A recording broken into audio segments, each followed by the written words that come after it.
बिस्मिल्लाहिर्रहमानिर्रहीम। आज हम आपको शरबत दिनार जो है ना बनाना सिखा रहे हैं। आज हम शरबत दिनार बना रहे हैं। शरबत दिनार के अंदर 7 चीज़ें होती हैं: गुल सुर्ख, गुल नीलोफर, तुखम कासनी, जड़ कासनी, बरगे गौ ज़बान और रेवन चीनी। 7वीं चीज़ जो है ना उसके अंदर ये तुखम कसूस है। ये पोटली के अंदर इसको करेंगे।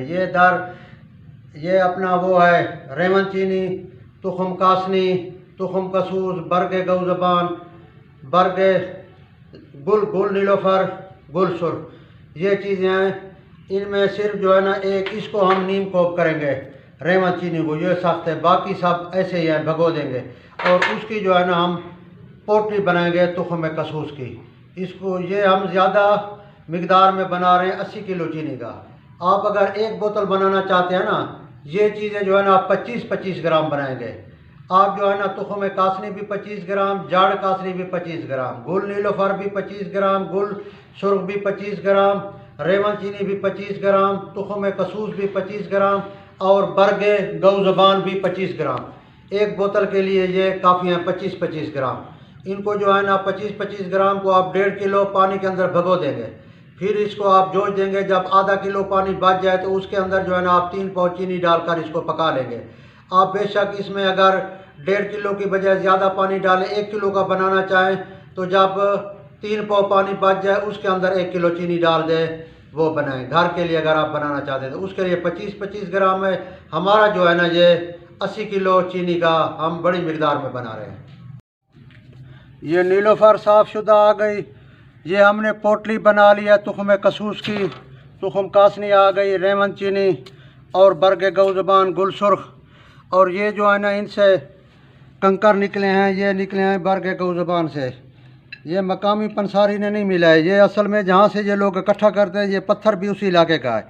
इनको साफ़ करना चाहिए। देखो हमने एक छोटे छोटे ये भी साफ़ किए हैं। बाकी ये नीलोफर की मिट्टी नहीं, ये नीलोफर का जो काला है ना, ये जो इसकी पत्ते की पंखड़ियाँ हैं ना, उनके साथ जो टहनियाँ लगी हुई हैं, ये वो पुरानी टूटी हुई है और उनकी वजह से जो होता है, इसको भी हमने साफ़ किया है। बाकी मिट्टी वगैरह इसमें नहीं थी। अब ये सारा साफ़ है, आप देख रहे हैं। अब इसको भगो रहे हैं। अब ये तकरीबन 6 से 8 घंटे तक भगोएंगे। फिर जुशांदे के बाद इसका शरबत बनाएंगे। हमने जो है ना इसके अंदर तकरीबन 60 किलो पानी डालना है।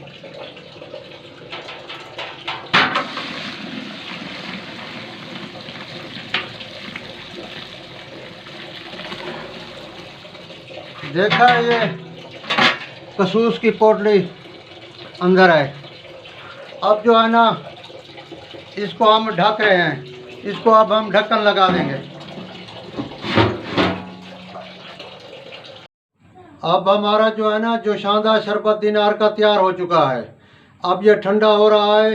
ये आपको तुखम कसूस की पोटली दिखाते हैं। देखो ये कैसे फूल गई है। ये भी सारा 1.5 घंटा तक ये जोश खाते रहे। 1 घंटे तक जोश नहीं आया, 2.5 घंटे तक ये आग पे रही। इसको देखो कैसे जोश आ गया। ये है तुखम कसूस की पोटली। बाकी दवाएं अब बिल्कुल बेहतरीन जुशांदा बन गया। इंशाल्लाह जब ये ठंडा हो जाएगा 3-4 घंटे के बाद, उसके बाद जो है ना हम इसको छान लेंगे। जुशांदा जो है ना ठंडा होने के बाद इसको फिर हमने साफ़ किया। जो नीचे तलछट थी वो बैठ गई। फिर चीनी डाल दी हमने 80 किलो। अब इसका कवाम तैयार है। तकरीबन इसको बनाने पर 3.5 घंटे लग गए हैं। 1.5 घंटे तक तो इसका बिल्कुल जोश ही नहीं है। 2 घंटे के बाद आया। अब ये चूँकि तेज़ फ्लेम पर नहीं था, मीडियम फ्लेम पर था, इसीलिए लेट हो गई। अब ये तैयार है। आप देख रहे हैं शरबत दिनार के अंदर रेवन चीनी डाली जाती है। रेवन चीनी जिस शरबत में हो तो उसकी शक्ल पीली हो जाती है। आप देख रहे हैं कि इसकी शक्ल भी कुदरती नेचुरल पीली है। कोई इसके अंदर हमने पीला कलर, ब्राउन कलर, येलो कोई चीज़ नहीं डाली। ये कुदरती नेचुरल शरबत दिनार का अपना कलर है। क्योंकि रेवन चीनी का ये कलर है। और खुशबू तो ऐसे है ना, क्योंकि इसमें गुलाब के फूल और नीलोफर के फूल है। अब हम इसमें 7 लोबान डाल रहे हैं क्योंकि ये अब पक गया है।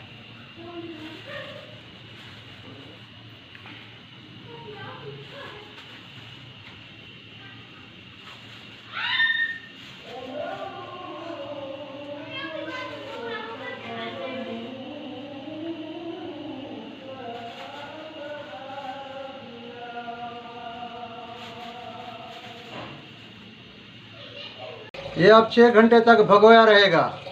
फिर 6 घंटे के बाद इसको जो है ना हम फुल फ्लेम पर आग इसकी जलाएंगे। उस वक्त देखेंगे अगर पानी दवाइयों ने काफ़ी हद तक पी लिया है या पानी की कमी हो गई तो उस वक्त जुशांदे के टाइम हम थोड़ा डाल देंगे। शरबत दिनार हमने बोतलों के अंदर अब भर दिया है। अब इसका जो है ना आपको फ़वायद और तरीका इस्तेमाल बताते हैं। ये वर्म जिगर, दर्द जिगर, फैटी लीवर के लिए बेहतरीन चीज़ है। ये इस्तिस्का अंग्रेज़ी में जिस बीमारी को ड्रापसी कहते हैं, जिसमें पेट के अंदर पानी भर जाता है, उसके लिए ये बेहतरीन है। ये मौसमी बुखारों के लिए बेहतरीन है। ये काला जरकान, पीला जरकान, सफ़ेद जरकान, जरकान की 3 किस्में हैं ना, ए, बी और सी, ये तीनों के अंदर मुफीद है। ये कब्ज़ के अंदर भी बेहतरीन है। ये जिगर के सुद्दे खोलता है, जिगर के एंजाइम को तेज़ करता है। ये अब्बासी खलीफे के लिए बनाया गया था। इसको बगदाद के जो अब्बासी खलीफे थे, उस हकीम साहब जिसने इसको बनाया था, उस वक्त इसने एक बोतल का जो है ना रेट 1 दीनार रखा था। इसी वजह से इसका नाम शरबत दिनार पड़ गया। हालांकि ये तो इमराज जिगर, वर्म जिगर इन चीज़ों के लिए था, क्योंकि रेट उसने 1 दीनार मुकर्रर किया था, इसीलिए इसका रेट 1 दीनार हो गया। ये वर्म रहम के लिए भी बेहतरीन है, जिस्म के वर्म के लिए, तिल्ली के वर्म के लिए, पुरानी कब्ज़ के लिए बेहतरीन चीज़ है। इसका तरीका इस्तेमाल यह है कि 30 मिलीलीटर यानी 30 ग्राम ये शरबत 100 मिलीलीटर या 80 मिलीलीटर अर्के सौंफ के अंदर या अर्के मको या अर्के कासनी में इस्तेमाल करें। इसको आप सादा पानी के अंदर भी इस्तेमाल कर सकते हैं। इससे खून भी बनता है। ये मुफर्रे भी है, क्योंकि इसके नुस्खे के अंदर गुलाब शामिल है। ये गर्मी के लिए भी बेहतरीन है, आम जिस्मानी कमज़ोरी के लिए भी बेहतरीन है। और भी इसके बहुत सारे फ़वायद हैं जो इंसान इस्तेमाल करता है, जिसके मिजाज पे फिट आता है, वो तो सर्दियाँ और गर्मियाँ इसको इस्तेमाल करता है। खुदा।